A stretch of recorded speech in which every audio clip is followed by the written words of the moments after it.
Vodka, Tequila, scotch, beer, wine, rum, gin, whiskey, alcohol. alcohol probably took 20 years of my life, and you can't get that back. Alcohol is a drug, which most people don't think it is, but it actually is. It's classed as a depressant, meaning it slows down vital functions in the body. Alcohol is made through the fermentation of fruits and grains. The process of fermentation is basically letting fruit sit and rot until it can produce a mind-altering effect when you drink it. There's different types of things you can drink that have different amounts of alcohol in them. Like a beer, if you just drink beer, that has 2 to 6% alcohol. Wine is about 8 to 20% alcohol. And then you got your hard liquors, which are like vodka or whiskey, which are about 40 to 50% alcohol. When someone drinks 2 or more drinks, it acts as a stimulant. When they drink more than that, it acts as a depressant. If you binge drink, what you're doing is you're just drinking repeatedly over and over large amounts and large quantities of alcohol. If you put that much alcohol in your system at one time, you can get alcohol poisoning, which could lead you to go into a coma or even kill you.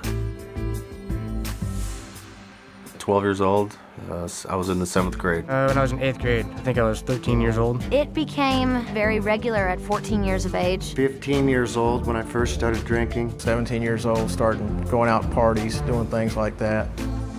At first, drinking was a sociable thing, you know, I drank with my friends. Thought I was really cool going out with all the older guys, and I tried to show off in front of them and drink myself stupid. We just go out and party all night. By the time I was probably 15 is where I started drinking at school. Putting it in a water bottle, I would take vodka or gin, something clear that looked like water, and I would just drink in class and pop mints in my mouth. We'd go in, break into his parents' liquor cabinet, fill up our super big gulps full of ice and Everclear, and then stop by 7-Eleven and fill the rest of it up with Coke, and then make it to first period. I was drinking not just at parties and stuff, but after classes and after work and even at work. I waited tables, so it was very easy access to alcohol. It was just hard to say no. It was so readily available, and it was constantly there. My drug problem wasn't something that happened immediately.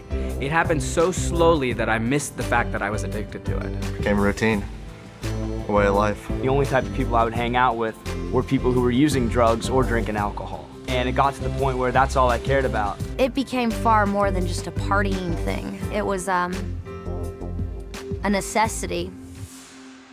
Without having alcohol in me, I could not function. I kind of became a loner because all I ever wanted to do was just drink and drink and drink. It felt like it was my only friend. Felt like that it was always there for me somewhere.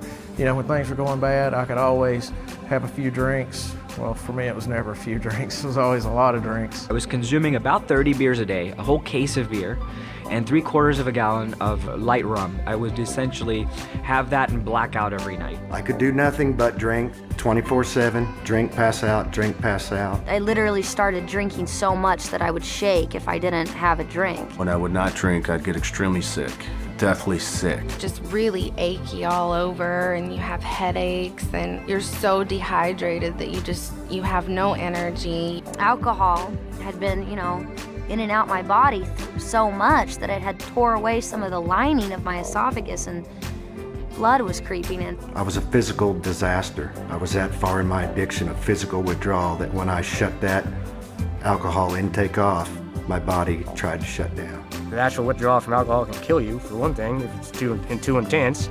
Your body has no vitamins or is dehydrated, and you can have DTs, you can seizure to death. That's terrible. I got a phone call, that my father was in the hospital and that he was really, really sick, and that he wasn't gonna make it. So the next day I got on a plane to go home. And my only way to confront this was to drink alcohol. So I showed up at the airport pretty drunk, and my family, saw me there, and, they didn't know what to say. The worst thing about it is that my father was kept conscious so that he could see me before he passed away. But instead of disgracing his memory, they'd put him on life support.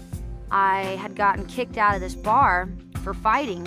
I was beyond drunk, and I was attacked and raped. And I went home and I stayed in my apartment for a week. My mom would come knocking on the door. I'd pretend I wasn't home. I felt like it was my fault. You know, I was the one that was at that bar. I was the one that was getting drunk. I went home and I had a roommate. And for some reason, we got into an argument, which resulted in a fight, and the cops got called. I blacked out for part of it, so I couldn't figure out why I was waking up in jail. I drank some beer there at the bar inside the airport. I just ordered another beer and put my backpack on and started walking through the terminal smoking a cigarette. I didn't care what I was supposed to be doing. And I ended up getting a fight with the police there at the airport. And I woke up in jail. I had staples in my head. In the military, I woke up and I actually had to crawl on my hands and knees off the flight deck of the carrier because I couldn't walk, and then I got discharged from that and lost a girlfriend and a kid and my whole life. I drank to blackout one night. Well, sometime about an hour later, I got back up. I went to my bedroom. My wife wasn't there. I went to the girls' bedroom, and they were all in the bed together, basically hiding from me through a blackout. And I decided right then that I couldn't stay there anymore. I was afraid I was gonna hurt someone in a blackout. You know, I haven't had a drink in 3 years, yet I'm reminded daily of my alcohol abuse because of the long-term effects. I have horrible short-term memory, and it makes everyday life very difficult for me. Just remembering names, remembering how to do things. As a result of alcohol, I had high blood pressure, and I still have it. It destroys your internal organs, and I mean, it can destroy your brain functions, your handwriting, small motor skills. It's definitely a poison. I have liver pains, bone and muscle aches that just used to not be there, and it's not from age. I'm not that old. I should be in my prime right now, and I've probably aged myself 20 years through alcohol abuse. Alcohol is slow to kill, but it's the most hideous form of death.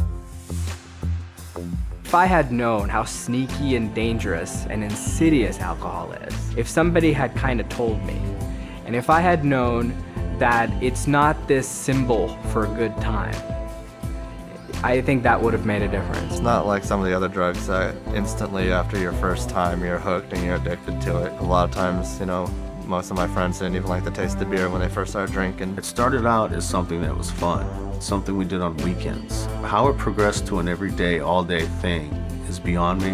I have no answer to that. I do not understand how that happened, but it did. It's nothing but misery. The last 12, 13 years of my life, I've spent probably over $500,000, and over 4 or 5 years of that has been institutionalized, whether it be in a alcohol treatment rehab facility or, you know, incarcerated. Well, alcohol is just as bad, if not worse, than heroin or barbiturates or anything else. I don't know, if 60% of people go out to drink and get drunk, chances are that they're gonna lead to something else and they're gonna end up on a downward spiral. I may not be very old, but I have definitely seen some hellish things from alcohol. To be honest, I didn't think someone could get to the point that I was at my age. I thought that took years and years, but no, downward spiral. It might seem fun at the beginning, but after you get stuck in that lifestyle for years, you realize how not fun it is. It's terrifying.